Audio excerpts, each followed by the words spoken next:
It gives me great pleasure today to introduce our speaker. I met him, we figured out in 2021, and he has been a regular speaker, returning again and again to Career Actions Ministry for several reasons. One, LinkedIn is such a powerful tool for a job seeker, and it's so complex. We need a guide through it. And Jeff is the most knowledgeable person I have ever found on LinkedIn.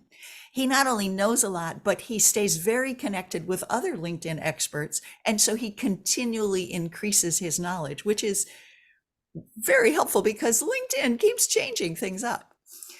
Jeff is very generous with his time. He doesn't is not seeking your money in any way. He's not a coach. He's not a person who is even working. He is simply a volunteer who loves to spread knowledge about LinkedIn and help us all connect and land jobs and do good things going forward. So it is a delight and a pleasure to welcome Jeff Young, the LinkedIn guru, on using LinkedIn effectively. Jeff, take it away. Namaste. Thank you so much, Marcia. It's a wonderful opportunity to be back here again. It's amazing how long we actually have been doing this. As she said, my reputation, people call me the LinkedIn guru. Okay, namaste. And if you look guru up in the dictionary, you see the word teacher. And that's exactly what I decided that I wanted to be when I grew up, even before I started teaching LinkedIn. But I've been teaching LinkedIn for about 16 years now. And in those 16 years, I have done about 1,000 different free seminars. 4 or 5 of those have actually been for you folks. So about 1,000 different seminars. And if you look at it in terms of an average of 15 to 20 people per seminar, that's actually around 15,000 to 20,000 students. And so, and that's not even taking into account the ripple effect of someone that I teach takes it and pays it forward to someone else, and they pay it forward to someone else, et cetera. So we just keep going like that. So I'm here, to give you as much information as I can about LinkedIn, where I'm open to any kind of question. I'm going to start things by saying that I want you to use me as a resource, because my profile on LinkedIn is full of all kinds of LinkedIn tips. But if you have specific questions, please ask those today, and I will go through some of the questions that Marcia and I talked about. But I just dropped in the chat several links that you might want to take advantage of. Not necessarily now, but maybe save the chat and go to them later. Because one of them is an introductory video that tells people what I do. Another one is a link to my profile, which is where you can find all kinds of tips. A third one is a link to my newsletter, which you can actually subscribe to on LinkedIn. I publish a newsletter through LinkedIn that I've already done 31 different editions, and I've been publishing this newsletter since August of 2020. So there's all kinds of topics about LinkedIn out there on that as well. And then also a link that is to what I call my LinkedIn tip of the week. And I usually publish at least one tip a week every Monday morning. And that link will take you there so that you can find that information. Okay. Now, having said that, I want to kind of set the stage and do a little set some ground rules, not rules necessarily, but set some groundwork, if you will. Okay. Because I'm going to be talking about the subject of LinkedIn. Okay. Marcia mentioned the fact that, LinkedIn changes constantly, and it is a moving target to some degree. To give you a little bit of historic perspective, in 2022, LinkedIn had 100 different changes that were recorded during that week. So that's almost two a month, right? Almost two a week, excuse me. 52 weeks times 2 would be about 104. Okay. In 2023, that number of changes to LinkedIn went up to 170 different changes in 1 year. Now, I'm not the guy who keeps track of this stuff. Fortunately, I keep track of some of them, but I've got a friend that keeps track of this kind of stuff and documents this stuff. Okay, so if you're looking if you're really looking to see what the latest, newest features of LinkedIn are, I highly recommend that you not look at my profile, but you go to a gentleman by the name of Kevin D. Turner, okay? And you look him up. He's from Dallas, and he's a good bud of mine, and I share a lot of what I find with him, and he shares what he finds from a lot of other people to the world. So you can see all the new features. Again, in historic, 170 changes inside of 2023.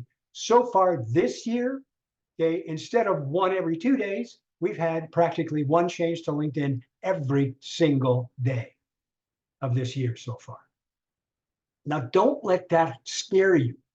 You don't have to know every new thing that's happening on LinkedIn to be successful on LinkedIn. What you do have to know, though, is how to use LinkedIn.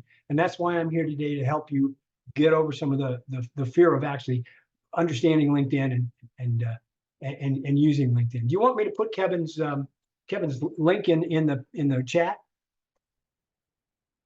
I can easily do that. Let me bring Kevin up, grab his profile real quickly. Matter of fact, what I'll do is I will share my screen right now so you can see who I'm looking up, and then I'll grab this. This is Kevin. Okay, so he is TNT Strategies out of Dallas, Texas, and he's a great guy. And this is his link. So I will copy that link and then go to the chat, and I will paste that link in the chat. Let's see, where am I? Here we go. And that should do it. Okay. Thank you.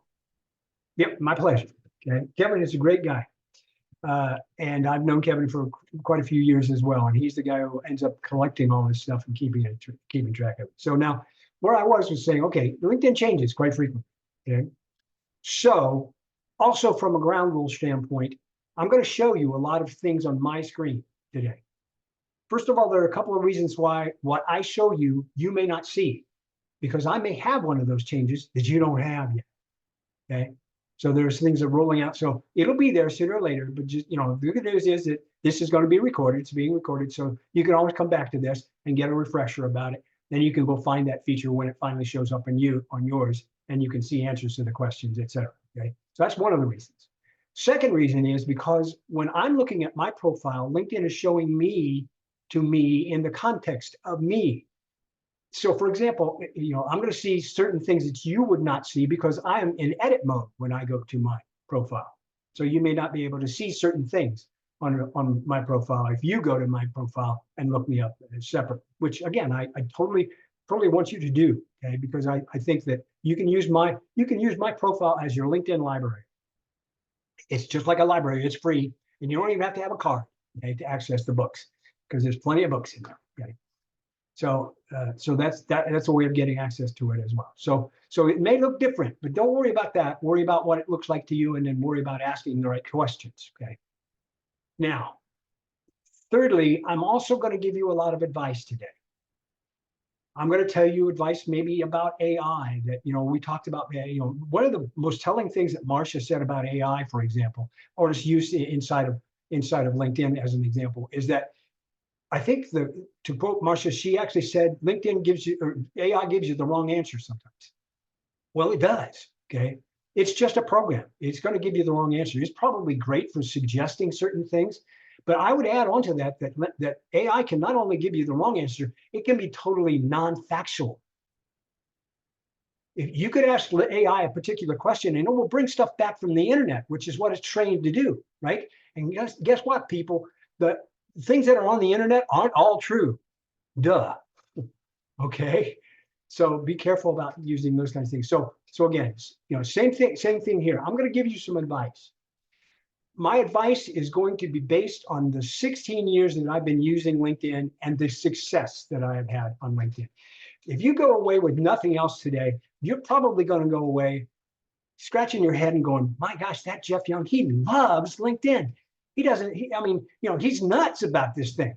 Well, I am, because it's been so successful for me, and it has helped me gain so many opportunities, including opportunities like this to come here and talk with you folks and help you out as far as how to use it. So but again, I introduced myself by saying I'm a LinkedIn guru. If you look guru up in the dictionary, you see the word teacher, which is by the way, why I've got the last son of Krypton back here. I've got Superman in my background, okay? Because I sometimes introduce myself by saying, hi, I'm a teacher. What's your superpower? Okay. Now, a lot of you folks have actually seen me do that before. Some of you have actually seen me disrobe and rip my shirt open. I promise I won't do that today. Even though I do have my Superman uniform on, I'll let you think about that and think if I'm actually telling the truth. Okay. But I'm a teacher, okay, and I believe the best kinds of teachers tell you where to look, but they don't tell you what to see. I'm going to give you advice based on what's been successful for me. That may or may not be successful for you. So take it with a grain of salt, take it and make it yours, make it work for you. One of the keys to being successful on LinkedIn and being effective on LinkedIn is the fact that you can actually make it work for you, and one size does not fit all. Okay. So before I get into any of the other questions, now I've been talking here for a little while, and I know that I've seen the chat pop up several times. Has there been any questions in the chat yet at all? Because that's the other thing that I want to tell you. As a teacher, I love questions. The more interactive I can be, the more you can point me in the direction you want to go by asking a question, the better off we will be. Okay, I've got lots of questions that Marcia handed me that we can cover. But nope, go ahead. Go ahead and on your current track. Say it again. No questions in chat to thank you. At this point. Okay. Oh, there's a question. I just saw it. I believe it was Stephanie asked about you used to be able to search for groups as a filter, and did they remove it? Stephanie, I don't think so, but let me share my screen and let's see what's happened. Okay, so let's go do a search. Okay, so let's say for example, you're a graphics designer, and you want to look for something that would be like graphics design. Okay, graphics design groups. There it is. Okay. Now, if I hit enter, it should have also been a filter. So let's hit graphics design, see all results, and there are going to be filters across the top up here. There it is. There's groups. So no, not that I can tell. They didn't remove it. So if I type in graphic design, then I click groups, it is going to bring up 4,300 results of graphic design groups that you might want to join. Excuse me, Stephanie would like to ask her question in more detail. I'm sorry, Stephanie is asking another question, but there she's unmuted. No, it's the same. I was trying to type fast. I didn't explain it well enough, the question. So what I want to do is find all the people that I'm connected to that are in a group. Or I think you used to be able to, let's say, search for mechanical engineer, people who have mechanical engineer and or in a particular group. You used to be able to do that, I could swear, and I cannot get it to work anymore. Is that gone? I think that's been around for a while. Okay, yeah. I'm behind it. But you can do all kinds of other filters that that are there. Well, all right. So for example, let's go back to people. So now let's say but you're saying people that you're connected with. Or either way, pick a title, like you pick graphic designer. Find graphic designers that are in a particular group. I don't. Right, and I don't think that is possible. The only place that it would be, here's all the other filters that are now here for people who are graphic design. Okay, all 7.7 million of them. Okay, and then the only other all filters is over here, and I don't think location, current company, past company, school, industry, service categories. Nope, I don't see connections was there at the top. Yeah, connections is different. Connections of a particular person. So if I want to find all the graphic designers that are connected to you, Carolyn, I can. But it used to be that you could search for all the graphic designers that were in a particular group. I guess they took it away. Thank you. Yeah, and honestly, I don't really remember that. Again, it's a filter by people or groups, not a filter by people and then groups.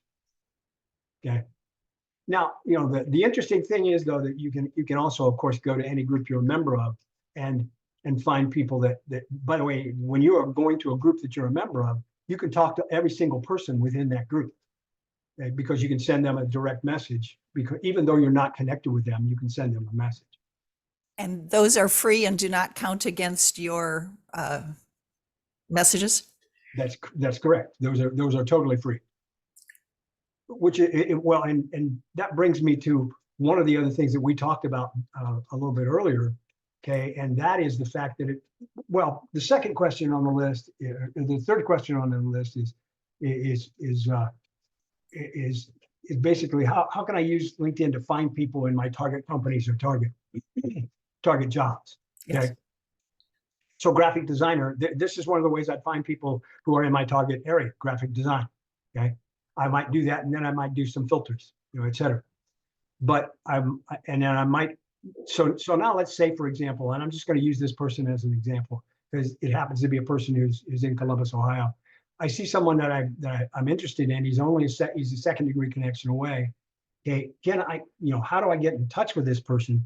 Well, I can follow this person because this person is, got the follow button turned on instead of the connect button, or I can try to connect with them. Okay, so by the way, no, you can connect with absolutely every person you can bring up. If you can bring up a person and they are allowing connections to happen, you can connect with that person. Just because you don't see a connect button doesn't mean that you can't connect with them. Okay, because here, and here's the connect button. Okay, so clicking this connect button, okay, will allow me to go here, and this is probably a better idea because now I can look at his profile, see who we both know. We both know Ben, we both know Deborah. Okay, I can add a note here. Okay. But here's something I want you to understand. This is another one of the changes that is happening and will be rolling out if it hasn't already rolled out for you. LinkedIn is now focusing on trying to push people toward paying for LinkedIn. And what's going to happen very soon, if it hasn't already happened to you, is if you go to someone, click the connect button and click add a note, LinkedIn is going to tell you up here that you have a certain number, might be 5, might be 10, but you can only send 5 or 10 personalized invitations for a month's worth of time if you're using the free version. Seriously, when did they start that? It just started it, Caroline. It's Well, all about- I still have a premium membership, but I tend to flip back and forth between the free and the premium. It doesn't seem to always know that I'm premium. So. Well, it should, because you either are or aren't. I mean, it's on your profile as to whether or not you've got the gold shield or not. Yeah. But my point is, they just started doing this. Okay, they're pointing people toward. It's all about the money. They're a business. They're a $17 billion business a year. Okay, so that's how big LinkedIn is. They have $17 billion worth of sales every single year. So they're trying to get more. Like the $17 billion isn't enough for them. Don't get me started on that one. I won't go there. But the point being is that it's about now. The point being is that, Carolyn, answer me this: what kind of a membership? What kind of a premium do you have? Is it just career, or is it recruiter, or is Sorry, it no. Just the basic career. the basic $40 a cheapest. month, right? Yeah, it's $29.99 a month. Yeah. Yeah, you've even grandfathered in that it's that you continue to go back at it for Oh, $29. you mean they've changed that? Oh, too? it's about $40 a month now. Yeah. Oh. So yeah, Yeah, don't ever get rid of it if you don't. No. have to. No. That's why I didn't. Well, Even though, because my last company paid for before this one paid for Sales Navigator, but this company has no need of it. But they're going to shoot themselves in the foot. I mean, is this coming from Microsoft? Because I mean, come on, Well, Microsoft. again, the point I'm trying to make here is they're going to push you that way. If you're using the basic career membership, and you say and you paid for that, okay, that still doesn't remove the limitations from this particular perspective. You have to go to one of the top tier memberships in order to get the unlimited number of personalized invitations. So they're going to do this to me, even though I'm paying them $30 a month. That is correct. Yeah, it's worse than that. They're dead, Jim. They already changed. It used to be 300 characters down to 200, Yeah, and notice it's it's a lot 200 now. harder to say much in 200. Okay, that hasn't happened on mine yet, because mine So as I of told you all this to tell you that, look, it is not about how many numbers of personalized connections that you can make every single month. It's about how many connections you can make, period, a month.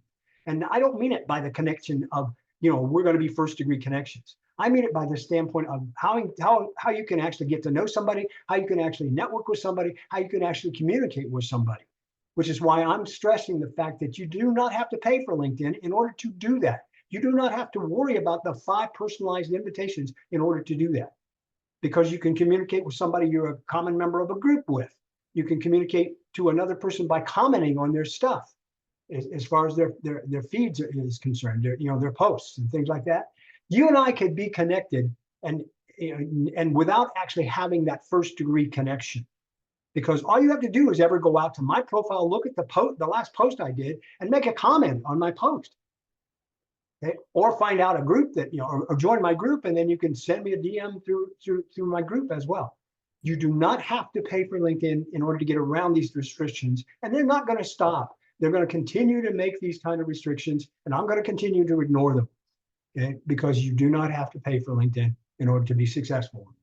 And did you say that LinkedIn costs $40 a month now rather than $29.99? Depending on if you've got a legacy, LinkedIn or not. Yeah, you can the basic membership per month, career development. Okay, because there are at least 3 different types of three different types of paid memberships: career, recruiter, actually 4: career, recruiter, which is for recruiters, right? We talked about that. That's who they make the most money off of. Sales navigator for salespeople, right? And in a business package for the people who own their own business and want to use it and get premium capabilities to Right. do business development. And I think they have Recruiter Light and Recruiter Full. Recruiter They do Full, have they Recruiter charge Lite them and at arm Recruiter and a Full. They leg. break that into 2. Yes, Recruiter Full is very, very, very expensive. Mhm. Recruiter Full is probably about $12,000 a year. Okay, Recruiter Lite's a lot less than that, but it's probably more like, I don't know, $100 a month or something like that. Again, the point is, I understand that they're there. By the way, I got to say this before we go any further as well. Okay, don't worry about it. One of the things that if you really think that you might be interested in one of those packages and you want to test it out, LinkedIn will always let you have a month's worth of any of those packages for free. Okay. So that's okay. You could try it if you really want to, but I'm telling you, you don't even really need to try it, because here's a couple of the reasons. First of all, 95% of the people on this call, whether you've got a premium membership or otherwise, okay, are not using very much of the capability as far as LinkedIn is concerned. 95% of the people who are on LinkedIn for free haven't even scratched the surface of what you can do for free, much less, think about paying for it, okay? But if you want to try it out, do so. But you've got to do this. If you're going to try it out, please do me and yourself a favor. This is a technical term, by the way, okay? If you're going to try LinkedIn Premium for free, beat the bejesus out of it. Okay? Beat it up. I mean, really, really pound on it for that free month, so that you can figure out whether or not you really need what it's talking about as far as for free. Understand what that difference between free and premium is, okay? Second thing that you want to do for yourself and me, okay? I don't care what it takes. Put Post-it notes on your refrigerator, put neon signs on your garage, but do something that if you're not going to actually pay for this product on an ongoing basis, cancel it before, put some sort of note that tells you to cancel this thing before they charge your credit card. Okay, because once they've got your credit card, you're paid for it. It will be, there are two words, and from a LinkedIn Premium perspective, that LinkedIn cannot define: refund and prorate. Okay, so just don't go there. And my solution to the problem is just don't go there. I don't need LinkedIn Premium in order to get what I need to get out of LinkedIn. And now I'll try to convince you of that by also talking about something else from that perspective. Okay. One of the things that I talked about with the early group, when we talked about it, is that we're doing a lot more face-to-face meetings now. Okay. And if you're bumping up against, and you've got a problem and using free, where you're bumping up against the number of personalized invitation that you can do. You know, one of the ways that you can actually connect with someone is if you're actually out at a networking meeting with them, you can connect with them right then and there directly, because you probably both have your cell phone, your smartphone with you. Okay, I'm going to show you a method that you can use on your phone that would be an easy way for you to get access to the other person immediately, and then click connect, and just don't worry about, you know, don't worry about that personalized message, because you're standing right in front of one another. Okay, so what I'm going to do right now is you should see this here in a second, and maybe I'll have to reshare it, but bear with me. Okay, I'm going to bring up this little program and ask can you guys see my cell phone? Yes. Okay, good. So now you're looking at my cell phone. Yes, Jeff Young is a Star Trek geek. Okay. You guys, yeah, I get thumbs up at least on it, you know, occasionally for that. But yes, I'm also a recovering project manager, but you know, I'm more of a Star Trek geek than I am project manager. All right. So what I want to show you now is a method and a way by which you can, I'm going to move this. Oops, sorry, I needed to move it over a little bit. There we go. I just need to move it over a little bit. Everybody can see that, right? Yes. Okay. And I want to get rid of, bear with me for a second. I want to get rid of this window. Okay. All right. So now you see my cell phone. Yes. All right. So here's what you do. If you're with somebody, and make sure your phone stays on.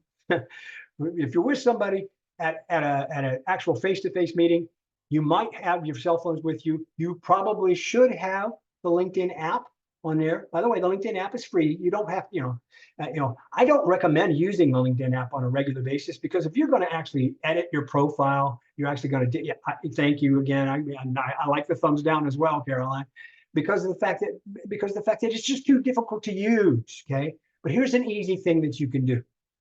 If you've got your cell phones, one or the other or both of you can do this. You can open LinkedIn, and then you can use a special little thing that is for all intents and purposes hidden, and you never be able to find unless I show you where it is.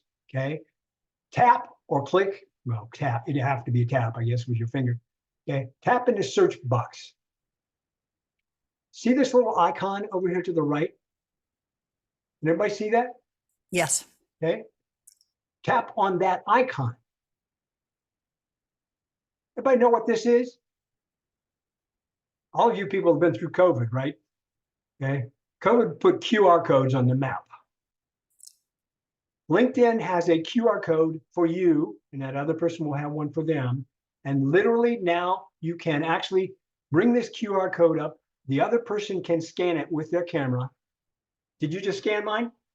Okay, she just scanned mine. Now what that's going to do is it's going to take you, okay, if you scan it and tap it, it will take you to my profile, and then you could click the connect button on my profile, and we could connect directly that way. And without having to worry about, don't worry about don't worry about the message, the personalized message. Now there's a glitch there, Caroline, and I don't think you and I are connected. If you actually do send me a connection request on the phone, because of the way my account is set up, I have my account set up specifically, okay, that it might actually go into what's called a black hole, and I will never see it because Yeah, there's a glitch. I'm following you from years ago, but Yes, I'm sure you are. Okay, but this will allow you to get there. Now, by the way, okay, this is also, again, notice up at the top here. Notice what you can do, and be willing to click around and tap around to figure out, here's my code that I can give someone else to scan. If I want to scan someone else's code, I literally can click the scan button, and guess what? My camera comes up, and I'm now, so you're now looking at my office, okay? Because etc. So the point being is that that will work as well. Okay. What happened there? That's interesting. it even allows it to save to photos or something weird. No, I've done this at meetings, but I've always had somebody else show me how to do it on the fly. And I Now never you know. had time to Now you know figure how out. to do it. Yeah. Now you know how to do it. Okay. Jeff, when we use your QR code, it takes us to your profile. And then then it's not clear to me how to actually connect with you. Do you have it set up so that I can't connect with you, or what should I click on? In my particular instance, yes, I do, because I prefer that people follow me. So if you're not following me, please follow me, okay? I am following you. I have been for a long time, but I don't know Okay. how to connect to you. Well, on the phone, okay, you actually have to go to the three dots and Yeah. find the connect, or or tap the more. And Okay. click, and there should be a connect button then there. Okay. Now, again, as I said to Caroline, though, okay, because of the way that I have my phone, my account set up, okay, you may not be able to connect with me because I may never see it. Because I have told, one of the restrictions I have made, because my preference, and I'm not trying to be standoffish here, because I do so many seminars, I could have literally thousands and thousands and thousands of connections and not really be networking with any of those folks. Okay. So what I really tried to do is I've tried to stipulate to LinkedIn that says, I want someone to know my email address before they can connect with me. That's my preference, because that means that we've probably actually met, exchanged business cards. I gave them one that, have my email address, or we exchanged emails or something along those lines. And then they can give it my email address and they can connect.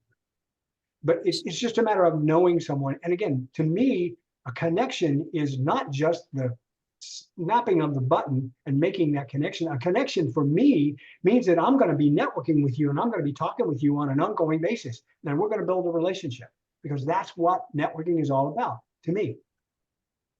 Okay. But so it asks for your email address, but if we don't know your email address, then sending you a message is useless, right? Trying to connect with you is useless. If you don't know it, you cannot connect with me directly as far as that connection is concerned. Okay.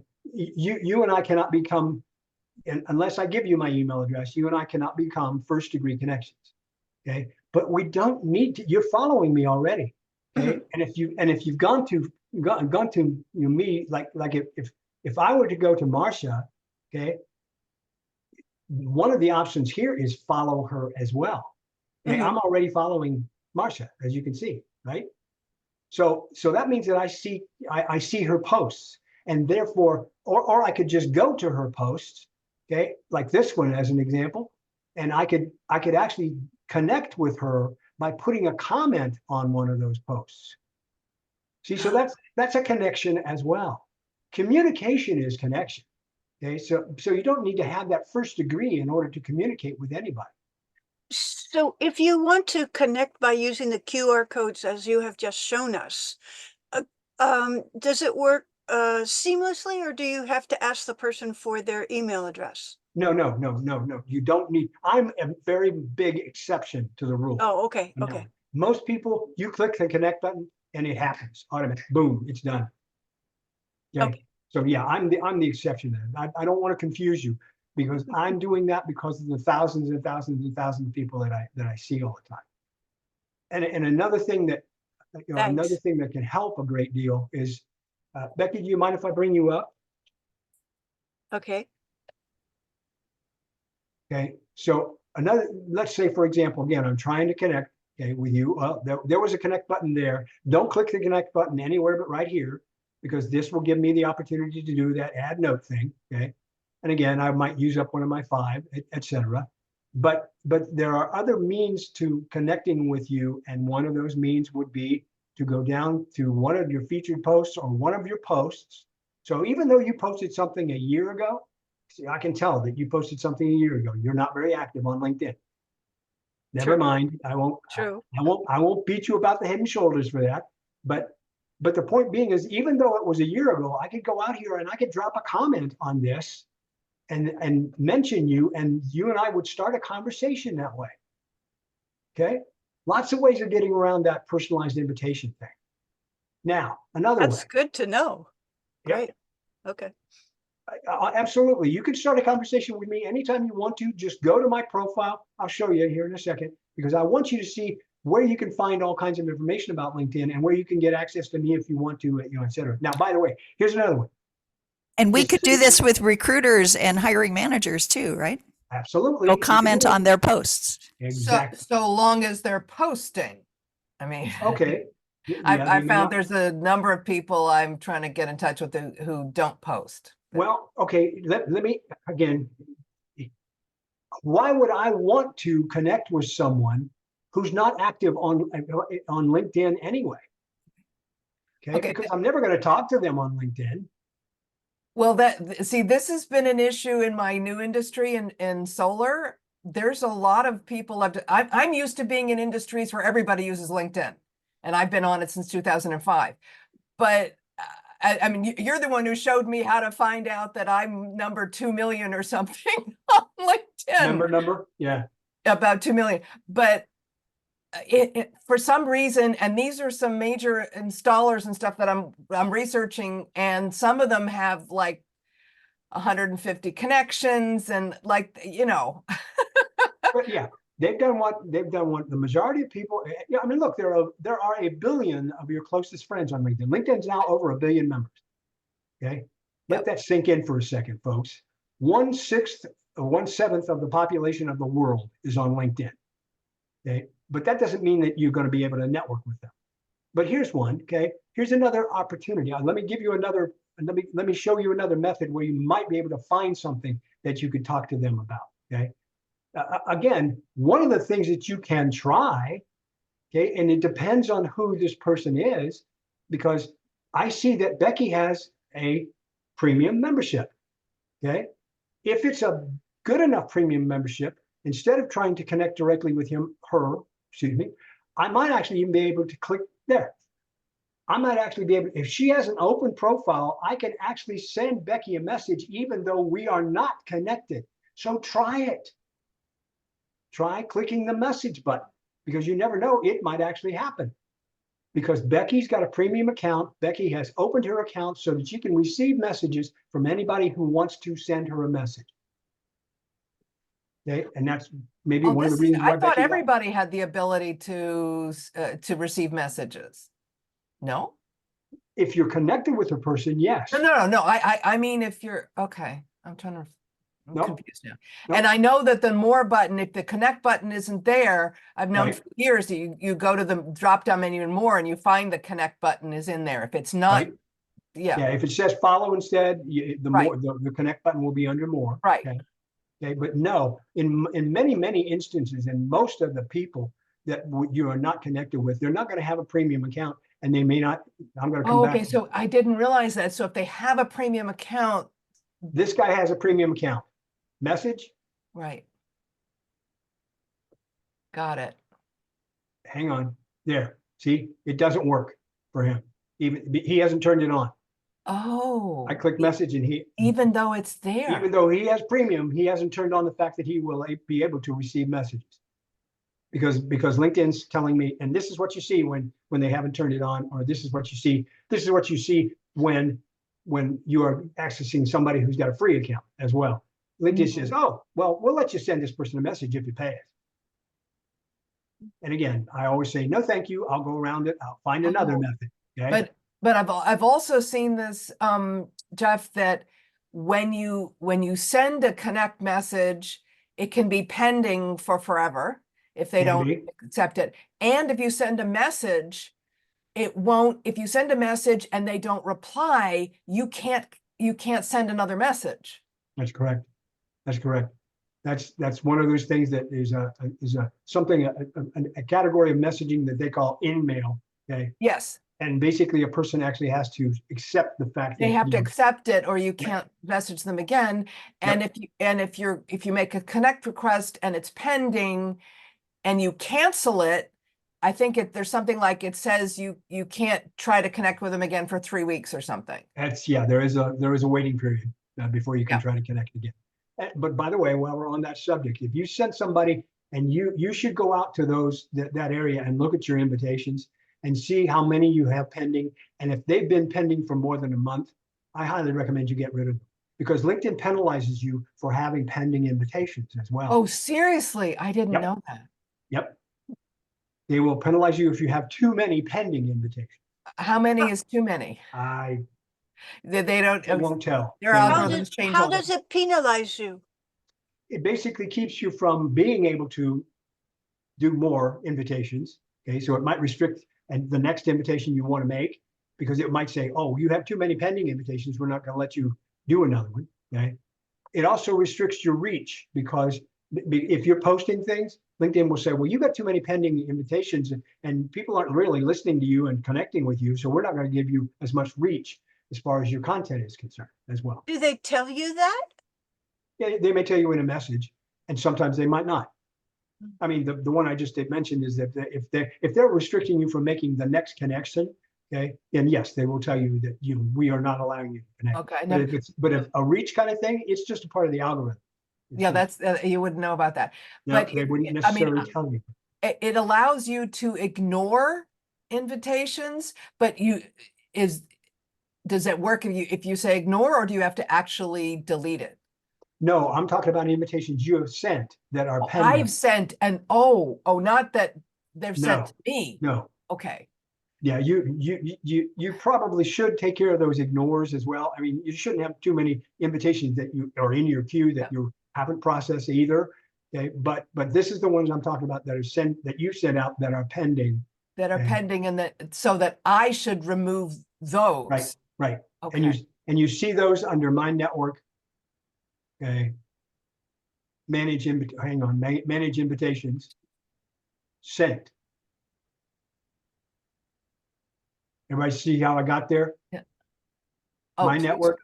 Yeah. It will tell you these are the pending invitations that people have sent you. These are the ones that you would ignore, Yes. accept. Manage is what you've got to click send to see if you've got any pending invitations that you have sent. Okay, no, because okay, and this is maybe because I'm in sales and whatever. There are people who have accepted my invitation 3 months later. And Oh, these yeah, are it's important possible. people, so. It's possible. But again, again, it's up to you. Maybe they just don't use LinkedIn that much. It's not just the length of time. It's also the number of them that you have. Okay. So Got it. yeah, I mean, if you've only got 5, you probably don't have too much of a Well, problem. I may have 30, but Yeah, that might be a problem. Okay. Oh. All right. Here's another way that you might be able to communicate with somebody, okay, and get access to somebody and quote unquote connect, not connect in terms of getting to be a first degree connection.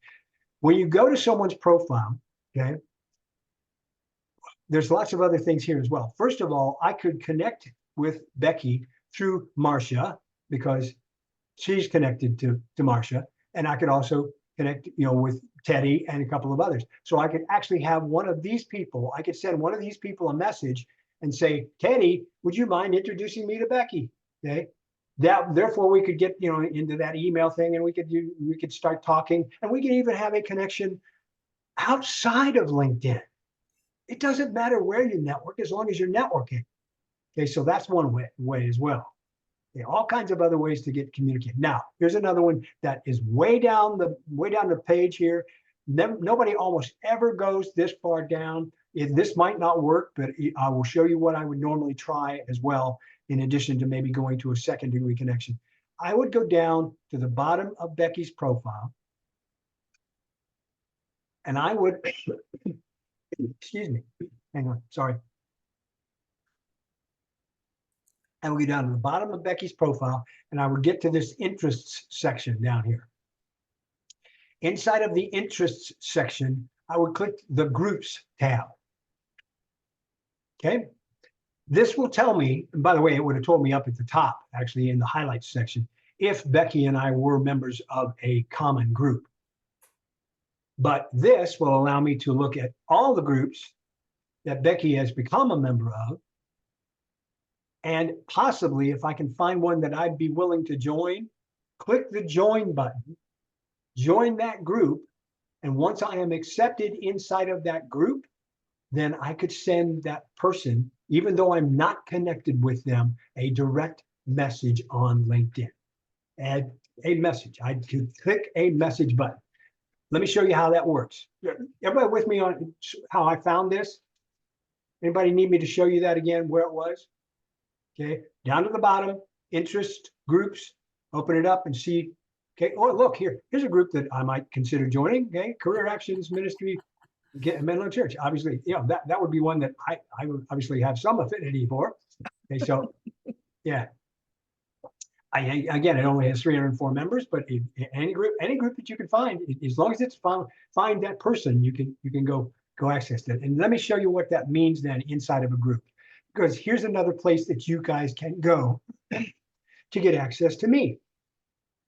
It is a group called Tips, LI Tips, actually, Tips for All Levels of Experience. And if you actually type that into the search bar, Tips for All Levels of Experience, it should pop up as a group. If you join that group, okay, then literally you could go to the members tab of that group and show all members, and every single member that is there will have a message button next to them, no matter what degree of separation they are. See this? This person is 3 degrees of separation from me, but I could ship this person a message. As a matter of fact, I already did, because this person was a fairly new member, and I shipped this person a welcome to the LinkedIn Tips group, a message with me going namaste, and then she actually accepted that message, and then I sent her a message that says, don't forget that on a group you can also search for particular keywords inside of the group as well. So she and I have already communicated. So if you message someone, does that go against your limit of 5 messages per month? No, Okay. the only thing that goes against your 5 messages a month is a personalized invitation.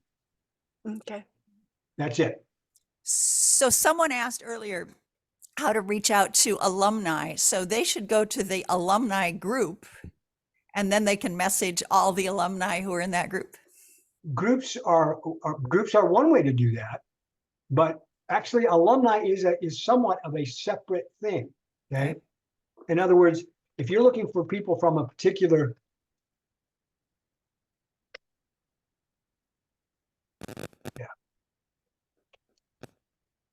from a particular area, okay, so here's a group, right? You can also go to the company page, which happens to be an educational company. So here's 2 options, right? There's an alumni group, okay? And then there's also something that you could look at here as far as the company page for higher education as well. Going to the alumni group, okay, is just that, a group. Going to, let me do it again. Going to, and again, that's groups. So I want to go to company. Oh, let me get there. Hold on. There we go. Okay, so Franklin University should bring up the company. Okay. If I go to a university, if I go to a company that happens to be a university, if I view this page, there is an alumni tab that I can use. And this will then tell me, and this is kind of like a filter that says, okay, here's some information about these people. Look, 48,000 alumni that have been through my alma mater, okay, Franklin University, and I can start to search that alumni for keywords. Again, remember I talked about graphics design? Do I know somebody who went to the same school as I did that is in graphics design? Well, I don't know. Let's find out. Type in graphic design, hit enter, and 799 alumni. Here they are. And by the way, and again, those filters are there to help you get access to those people. And then I can, and by the way, don't ever connect with people here, because this will send a generic invitation. I would highly recommend that you click on their profile, go to their profile, and click the connect button there. But this is a way of using alumni. So see, that's 2 different things, right? There is an alumni group, which is inside of the group, but here is also another way that I can actually get access to someone. I can follow them. I can go to their profile. I can comment on their information, et cetera. Comment on their posts, like we talked about before. The point is that there's all sorts of different avenues that you can go down to try to find some of these kind of things and do the communication that you're interested in doing. And not all of them have to be, again, that direct connection, click the connect button. That's the key, because if LinkedIn is going to restrict me, I'm going to find a way around it. It's just no two ways about it. I'm not paying them. Sorry. All right, let me ask this question. Free account, job seeker, what is key to have in your profile to serve you well as a job seeker on LinkedIn? Yep. That is a great question, because that is one of the things, what makes an effective LinkedIn profile is one of your questions. Let me spend a couple of minutes here and let me put something in the,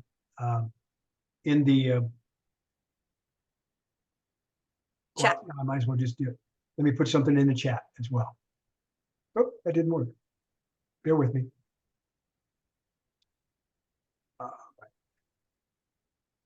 This should bring up that newsletter. I can grab it. And I can click chat. And I can drop the link. This is a primer for no matter how long you've been on LinkedIn, this might help you do something in terms of what makes an effective profile. Okay, because it's talking about being effective on LinkedIn. As a matter of fact, every single one of my newsletters is talking about being effective on LinkedIn. But let me give you an overview. Okay. First of all, your profile should be complete in terms of the things that you've chosen that will help you have what LinkedIn used to term as an all-star profile. If LinkedIn is telling you you don't have a complete profile, here's my advice. Do what LinkedIn says to make sure you've got at least a complete profile in their terms. Now, having a complete profile in LinkedIn terms means that you filled in 7 blanks. That's not a big deal. But optimizing your profile is the next thing.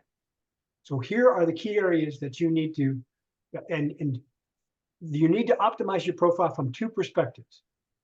To be effective, you need to optimize your profile from a textual perspective.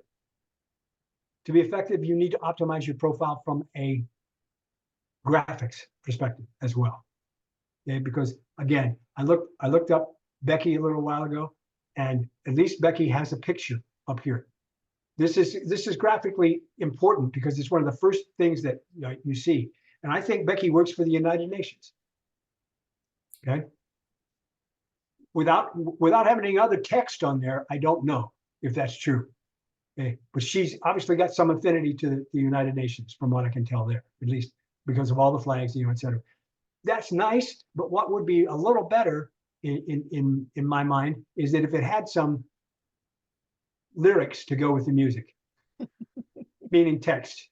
Because if you come to my profile and you don't know that I teach LinkedIn, you're not paying attention. Okay. It's because having done 200 free seminars in the last 3 years and still counting, that ought to tell you what I do.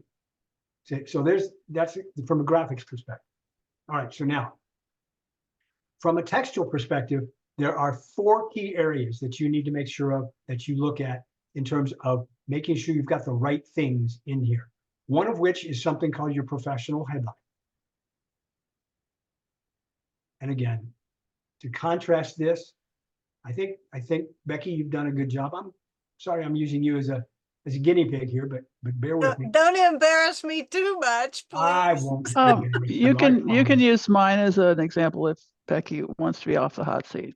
Well, I'm sure there's things I don't do Actually, right. I'm not going to embarrass you at all on this one. You've got a great professional headline because it's full of keywords and it's hopefully full of things that you really want to be found as.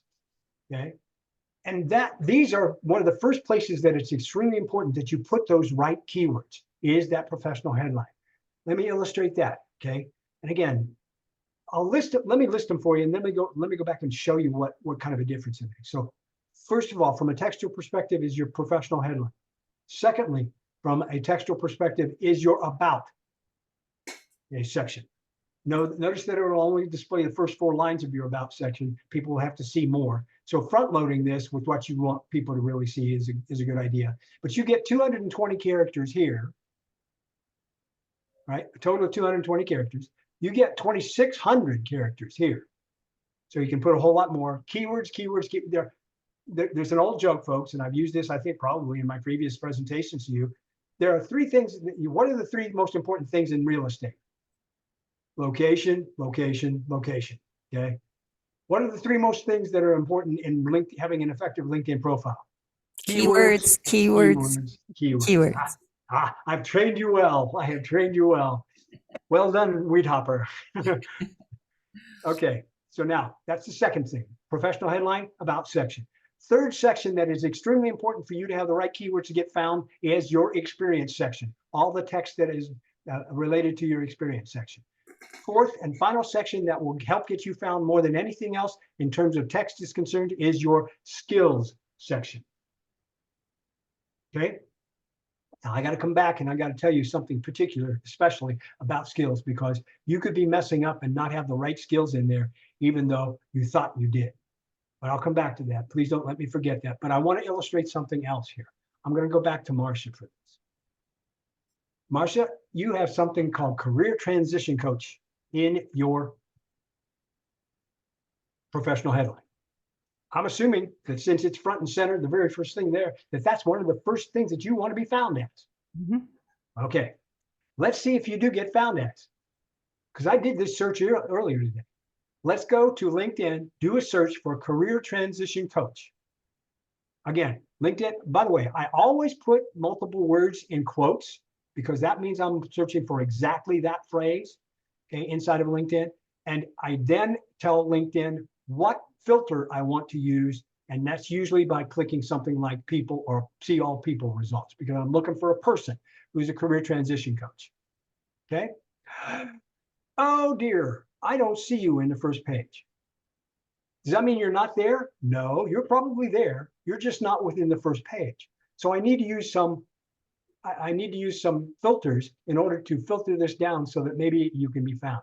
So if I was a recruiter searching for a career transition coach and I wanted to make sure that I had the right location, I would say I would go to California, United States, and say show result. Because I'm looking for that person in California. Let's see if it comes out the same as it did before. Look at that. You're number 10 on the hit parade. You're at the bottom of the first page, but at least you are on the first page. This is your goal, folks. Be on the first page. When Now, how did I know John Tarnoff? How did he get to the top? He got there to the top because either there is something in the algorithm of comparing him to me that made him more relevant to me, or he has the phrase "key transition coach" in his profile more times in the text areas that I talked about than Marcia does. Literally, and that's why I'd say keywords, keywords, keywords. They're key, because if you want to be found for career transition coach, my advice to you, Marcia, is put career transition coach in as many different textual areas as you can as a part of the conversation. Not just listing it, but listing it there as I've been a career transition coach, or I used career transition, I was a career transition coach at this location, et cetera, et cetera, et cetera. Put it there as many times as you can, because of the fact that if he has it there 10 times and you have it there 9 times, he shows up ahead of you in the search results. So it's not just having the right keywords, but having them appear enough times in different locations in your profile. That is correct. Don't just list it 12 times inside your about section, okay? Because that would be stupid and people will look at that and go, what are they doing? That's ridiculously dumb. It's called keyword stuffing. Yeah. Don't keyword stuff. Okay, it used to be an old thing that people used to do on resumes. Okay, that they used to keywords. I won't go there. It's just not. It's gaming the system. Don't go there. Okay, but the point is, you can, and literally, again, I know a guy that every time I, it's been a while since I looked for him, but every time I go looking for a project manager as an illustration, okay, out here, he pops up because he has the words project manager on his profile in the correct textual places 60 different times. And it doesn't look like he's stuffed it at all. He's just had that many different contract jobs and titles and et cetera. Okay. Now, here is something that I want to show you as well, because it applies to experience. It also applies to skills. If you are adding an experience to your profile, to do that, you go to your profile, you go to the experience section, you click the plus. Everybody should know that. If you don't, now you do. Okay. When you click plus here, okay, and say add a position, what I want you to do is I want you to take into account what the title is that you are using here, okay? Because if I am typing in something like chief, okay, it brings up all the instances of chief. The point I'm trying to make here is that if you're going to use a title here, you should use one of the titles that shows up in the pull downs here, because that is better than putting a title that doesn't exist. These values that you see that are down through here are what LinkedIn calls market value titles.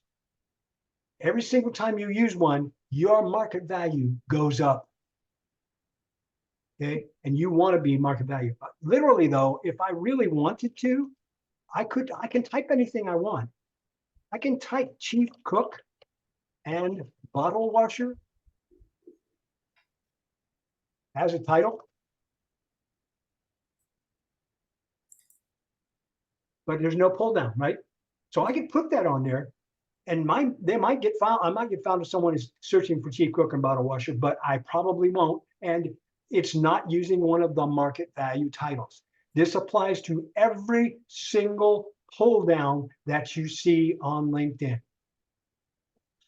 It might indeed apply to even pull downs that you've done a long time ago, but not looked at in a while, like your skills section as an example. Okay, if you go down and you're adding a skill, the same thing applies down here.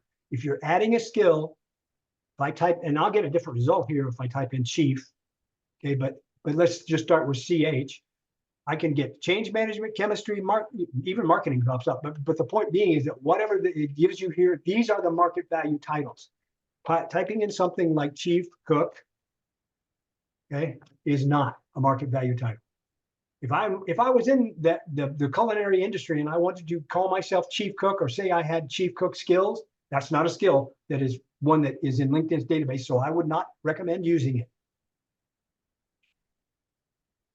Jeff, do you recommend going back and doing this for past positions and stuff? Yeah, you might want to look just to make sure that when you type it in again, that it's coming up with one of those. Because if it hasn't made the connection, the connection's not there. Let me illustrate why I think that's important. One of the areas that LinkedIn has changed over the last year or two is an area that's up here in your introductory section, and it's an area called industry.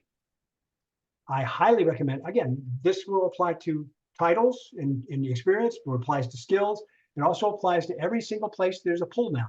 So here under industry, LinkedIn changed the coding on industry not too long ago. So I would highly recommend that if you're trying to type, something like, go back in there, and if your main industry is training, then you should type training and make sure that professional training and coaching is the one that you pick instead of the one that you might have had in there before. See what I'm getting at here? Yes. Because you might have the title there and it will show up, but it won't help you from a search perspective because it does not have the market value that the title, that doing this, clicking it and saving it will help. It used to be that they didn't have enough, that it didn't cover adequately. They still don't. But so you still might have to have a trade-off, but you've got to pick one. And the more you can focus on the right one, the better off you are. Okay, we are past 11. So even Oh my though God. we've got a ton more questions, Jeff, we're going to pause you and we're going to